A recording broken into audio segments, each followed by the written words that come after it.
If God was only faithful when we got it right, none of us will ever see a promise fulfilled. When God sent Abraham on his journey, he had already spoken a promise over his life, a covenant. But the moment Abraham got in Egypt, he lied to Pharaoh and told him that his wife was his sister because he doubted God would protect him. Abraham, who is supposed to be the father of faith, still had moments of fear. He still had moments of doubt, and he still had those moments where he tried to control the situation himself. But even in Abraham's mistake, God intervened.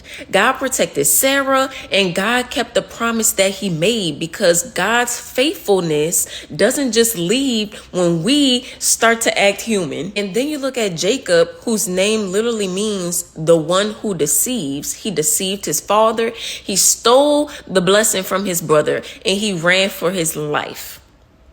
But even then, God still met him in the wilderness. God still reaffirmed the promise he made to Abraham and Isaac. He still blessed them. He still protected them, and he still multiplied them. God still remained faithful because his promises are anchored in his character and not in our perfection. And that's what we need to understand. If God was still faithful when Abraham doubted, if God was still faithful when Jacob deceived, if God still protected them and corrected them and still fulfilled the blessing and the promise through them, then why do we think that our mistakes automatically disqualify us? God is faithful through our doubts, and he is faithful through our mistakes and our fears. So if you're in a season where you are struggling to trust God, or you feel like you've messed up too much, you need to remember that God didn't choose you because he think you be perfect. He chose you because he had a promise, and that promise